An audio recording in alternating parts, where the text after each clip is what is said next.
الحمد للہ نحمده ونصلی علی رسولہ الکریم۔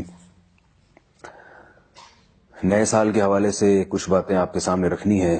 آج دسمبر کی 31 تاریخ ہے۔ ہیپی نیو ایئر کے حوالے سے نوجوان طبقہ ہمارا حرکت میں آیا ہوا ہے اور ایک دوسرے کو نئے سال کی مبارکباد پیش کی جا رہی ہے۔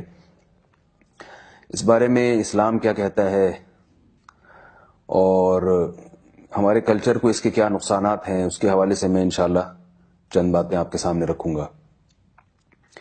مذہب کی تعلیمات تو بالکل واضح ہیں۔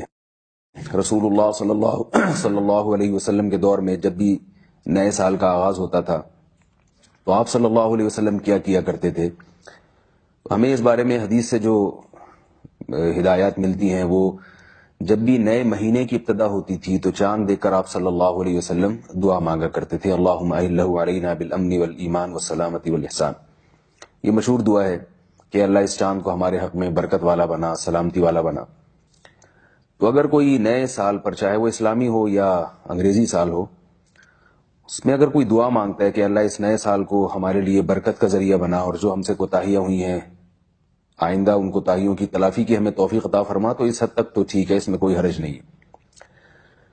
لیکن یہاں دو چیزیں جو ہمارے معاشرے میں نئے سال کے حوالے سے ہو رہی ہیں وہ قابل اصلاح ہیں۔ ایک ہے نئے سال کی مبارکباد دینا، یہ غلط ہے۔ مبارکباد ہمیشہ کسی کو کسی خوشی کے موقع پہ دی جاتی ہے، نئے سال کا آنا کوئی خوشی نہیں ہے، اس لیے کہ ہم جتنی زندگی دنیا میں لے کر آئے ہیں، جب بھی نیا سال آتا ہے تو یہ اس کی علامت ہوتی ہے کہ ہماری زندگی میں ایک سال کم ہو گیا۔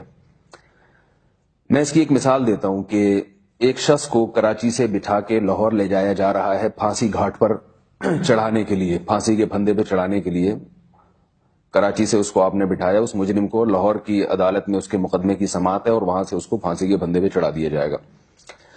وہ جیسے جیسے لاہور کا اسٹیشن قریب آئے گا تو اسے ہر اسٹیشن پہ کیا مبارکباد ملے گی کہ ماشاءاللہ آپ کا ایک اسٹیشن، یعنی ایک اسٹیپ آپ آگے جا چکے ہیں اور اب آپ اگلے اسٹیپ پہ جا چکے ہیں، اب آپ اگلے اسٹیشن پہ جا چکے ہیں۔ دنیا میں اس سے بڑا بیوقوف کوئی نہیں ہوگا جو اس موقع پر اس کو مبارکباد دے۔ ہم جتنی زندگی دنیا میں لے کر آتے ہیں، ہمارا ہر قدم قبر کے گڑھے کی طرف جا رہا ہے۔ کوئی دنیا میں 60 سال کی زندگی لے کر آیا ہے، کوئی 50 سال کی زندگی لے کر آیا ہے، کوئی 40 سال کی زندگی لایا ہے، کوئی 30 سال کی زندگی لایا ہے۔ نیا سال گزرنا اس کی علامت ہے کہ آپ کے قدم قبر کے گڑھے کے قریب ایک سال مزید ہو چکے ہیں، یعنی ایک سال آپ مزید قبر کے قریب جا چکے ہیں۔ تو یہ عجیب حماقت کی بات ہے کہ آپ قبرستان کے قریب ہوتے جا رہے ہیں اور آپ اس پہ ایک دوسرے کو مبارکباد دے رہے ہیں کہ مبارک ہو، آپ کی زندگی میں 50 سال آپ لے کر آئے تھے، اب صرف 49 سال رہ گئے، اب صرف 48 سال رہ گئے، اب صرف 47 سال رہ گئے۔ تو موت کے قریب جانا یا موت کے منہ میں جانا یا موت کے قریب ہوتے چلے جانا، یہ کوئی خوشی کی بات ہے کہ آپ ایک دوسرے کو اس پہ مبارکباد پیش کریں؟ ہم لوگ بہت ساری چیزیں گوروں سے لیتے ہیں اور بغیر سوچے سمجھے، جو لینے کی چیز ہے وہ تو لیتے نہیں، ان سے ڈسپلن نہیں لیتے، ملک سے محبت ہم ان سے نہیں لیتے کہ وہ اپنے ملک سے کتنی محبت کرتے ہیں، ملک کے کیسے وفادار ہوتے ہیں، نظم و ضبط ان کا کیسا ہے۔ یہ چیزیں جو لینے کی تھی وہ تو ہم لے نہیں رہے۔ جو اوٹ پٹانگ چیزیں ان کے معاشرے میں چل رہی ہیں، بیکار قسم کی چیزیں چل رہی ہیں، وہ ساری ہم بھرپور طریقے سے اڈاپٹ کر رہے ہیں وہاں سے۔ تو ایسی حماقتوں سے اجتناب کرنا چاہیے۔ نیا سال کوئی مبارکباد کا موقع نہیں ہے کہ آپ کسی کو مبارکباد دیں، یہ کوئی تک نہیں بنتا مبارکبادی کا۔ کسی کے ہاں بچے کی ولادت ہو، مبارکباد کا موقع ہے، خوشی کا موقع ہے۔ کسی کی شادی ہو رہی ہے، خوشی کا موقع ہے۔ کوئی امتحان میں پاس ہو رہا ہے، کامیاب ہو رہا ہے، وہ خوشی کا موقع ہے۔ تو اسی طرح اور بہت سارے خوشی کے مواقع ہیں، عید کا دن ہے، خوشی کا موقع ہے، اس پہ ایک دوسرے کو مبارکباد دیجیے۔ لیکن نیا سال کا آنا، یہ ہرگز اس میں کوئی خوشی کا تصور نہیں ہے۔ بعض لوگ کہتے ہیں کہ اگر ٹھیک ہے اس میں خوشی کا موقع نہیں ہے، لیکن اگر ہم تھوڑی سی خوشی منا لیتے ہیں، تھوڑا سا انجوائے کر لیتے ہیں لائف کو، تو اس میں کیا، اس میں حرج کیا ہے؟ تو دیکھیں، لائف کو انجوائے کرنا یا خوشی منانا ٹھیک ہے، اس پہ کوئی نہ اللہ کی طرف سے پابندی ہے نہ گورنمنٹ کی طرف سے کوئی پابندی ہے، لیکن اس کے کچھ اصول اور ضوابط تو ہوا کرتے ہیں نا۔ ایک موقع، پنجابی میں ایک مثل مشہور ہے نا، میں اس وقت ہوں بھی لاہور میں تو وہ مثال یہاں زیادہ سمجھ میں آئے گی۔ گل ویلے دی تے پھل موسم دا، کہتے ہیں بات ہمیشہ پتے کی کرو اور پھل ہمیشہ موسم کا کھاؤ۔ آپ دسمبر میں اگر آم کھا رہے ہیں تو یہ اسٹور والا آم ہے، یعنی موسم کا پھل نہیں، یہ آپ کو بیمار کرے گا یہ آم۔ جب آم پیدا ہوتا ہے اسی وقت کھایا جائے۔ اور گرمیوں میں آپ کینو اور مالٹے کھا رہے ہیں تو وہ سڑے ہوئے مالٹے ملیں گے آپ کو۔ تو خوشی کا کوئی موقع ہو تو آپ ضرور اس کو منائیں، سیلیبریٹ کریں، لیکن جب کوئی موقع نہیں ہے، میں نے بتایا کہ یہ تو آپ کا روزانہ ہر آنے والا دن جو ہے نا وہ موت کے قریب ہوتا چلا جا رہا ہے۔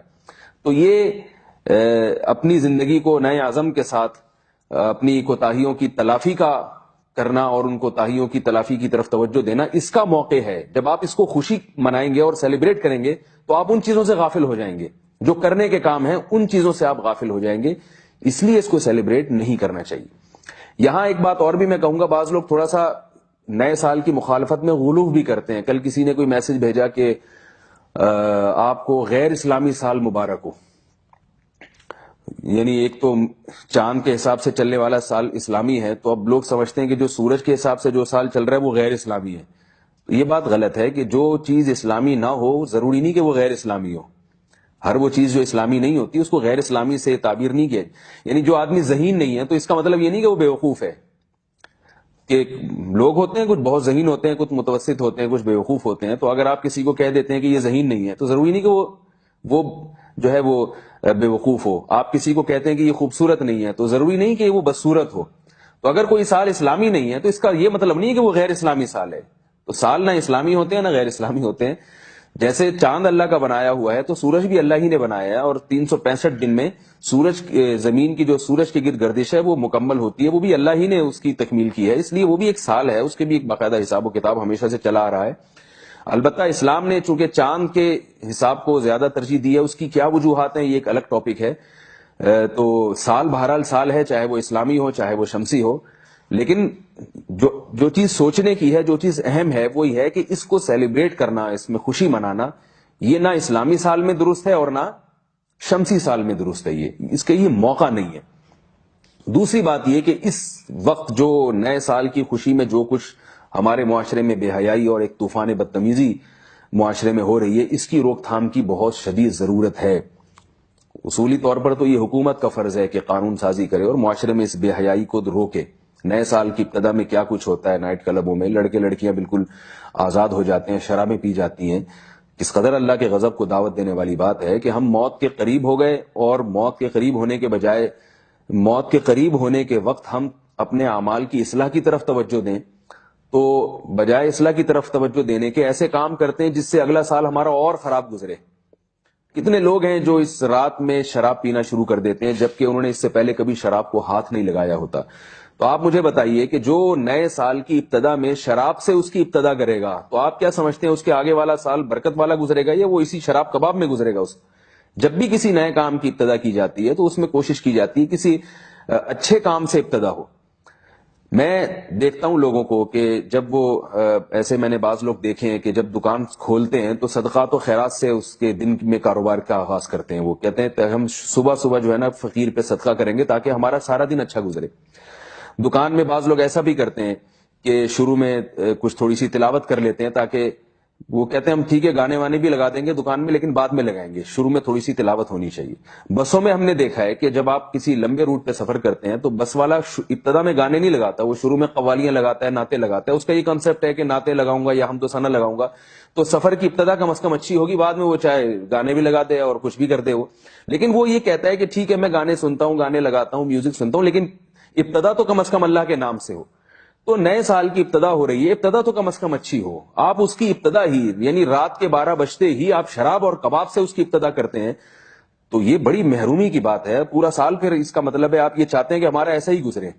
نحوست سے ایک کام کی ابتدا کی جا رہی ہے، نحوست سے اپنے سال کی ابتدا کی جا رہی ہے، تو آپ اس سے پھر اللہ سے کیا امیدیں رکھیں گے کہ اس سال میں اللہ تعالیٰ ہمیں برکتیں دے گا اور اس سال میں اللہ کی رحمتیں نازل ہوں گی. پھر جو کچھ نازل ہو رہا ہے وہ ہم دیکھ رہے ہیں، پورا سال کیسے گزرتا ہے. تو سب سے پہلی تو یہ حکومت کی ذمہ داری ہے کہ وہ ان حالات پہ کنٹرول کرے. یہ نئے سال میں جو فائرنگ کی جاتی ہے یا جس طرح سے بےہودہ طریقے سے اس کو سیلیبریٹ کیا جاتا ہے، حکومت کو یہ ایسی قانون سازی کرے. اور دوسرے درجے میں یہ گھر کے سربراہ کی ذمہ داری ہے کہ وہ اپنی اولاد پہ کنٹرول کرے. لڑکیاں تیار ہو کے گھر سے نکلتی ہیں والدین کے سامنے، والدین ان کو نہیں روکتے. بس ہر آدمی براڈ مائنڈ بنا ہوا ہے کہ دین میں سختی نہیں ہے اور ہم جو ہے نا تھوڑا سا بچوں کو آزادی دینی چاہیے. تو آپ دیں پھر آزادی، پھر کل یہی بچے پھر آپ کو جو ہے وہ آپ کے حقوق، جو اللہ کے حقوق نہیں پہچانتا وہ والدین کے حقوق کہاں سے پہچانے گا. تو کل یہی بچے پھر والدین کو ستاتے ہیں. جب وہ آزاد ہو گئی، اس میں بچی میں شرم و حیا نکل گئی، وہ اپنے والدین کے سامنے اپنے بوائے فرینڈ کے ساتھ گھوم رہی ہے، تو جب شرم و حیا اس کی نکل گئی تو شرم و حیا ہی تو وہ چیز ہے جو بڑوں کا ادب کرواتی ہے، گھروں کے ماحول کو درست کرواتی ہے. تو جب شرم و حیا اس سے بچی سے نکل جائے گی تو آپ کہاں اس سے توقع رکھیں گے کہ وہ پھر والدین کا بڑھاپے میں احترام کرے گی؟ تو سارا کلچر ہم یورپ سے لے رہے ہیں. تو یاد رکھیے جب یورپ کی آپ چیزیں لیں گے تو پورا فیملی سسٹم یورپ والا ہی آئے گا. پھر والدین یہ توقع نہ رکھیں کہ بڑھاپے میں بچے ہماری خدمت کریں گے. انہوں نے گوروں کو نیا سال جیسے مناتے ہوئے دیکھا ہے تو وہ بوڑھوں کی جو گورے جس طرح سے اپنے والدین کی خدمت کرتے ہیں نا، وہ خدمت بھی پھر اسی طرح سے کریں گے. وہ بڑھاپے میں آپ کو اولڈ ہاؤس میں داخل کر دیں گے. تو آپ کو اللہ اس کے رسول کی رضا کی فکر نہیں ہے تو کم از کم آپ اپنا مستقبل تو سوچئے کہ ہمارا بڑھاپا اچھا گزرے، ہم اپنے بچوں کو کچھ دین سکھائیں، کچھ اخلاق سکھائیں، شرم و حیا سکھائیں، تاکہ وہ بڑھاپے میں آپ کی خدمت تو کریں کم از کم. ورنہ وہ بڑھاپے میں آپ کو بھی اولڈ ہاؤس میں پھینک آئیں گے جا کے. اور کیونکہ آپ ان کی جو لائف جو انجوائے کرنا چاہتے ہیں اس میں بوڑھے والدین رکاوٹ بنتے ہیں. کھانستا ہوا باپ اور جو ہے نا وہ ٹی بی کی مریضہ اس کی ماں اگر، اور وہ درد سے کراتی ہوئی اس کی ماں اور والدین، یہ پھر لائف کو انجوائے تھوڑی کرنے دیتے ہیں. میں نے ایسے لوگ بھی دیکھے ہیں کہ 10 سال ہو گئے والد کو لقوہ ہے، بلکہ والد کو جو ہے وہ کوما میں گیا ہوا ہے اور بیٹا 10 سال سے اپنے باپ کی خدمت کر رہا ہے. تو آپ کیا سمجھتے ہیں کہ شراب پینا اور زنا کرنا اور لڑکیوں سے اس طرح دوستیاں لگانا، کیا ان لوگوں میں اتنا جذبہ ہوتا ہے کہ 10 سال سے ایک آدمی بستر پہ پڑا ہوا ہو اور کوما میں گیا ہوا ہو اور وہ بچے اس کی اس طرح سے خدمت کر رہے ہوں؟ ظاہر ہے اس خدمت کے لیے قربانی چاہیے. خواہشات کی پیروی کرنے والے میں یہ قربانی کا یہ جذبہ نہیں ہوتا.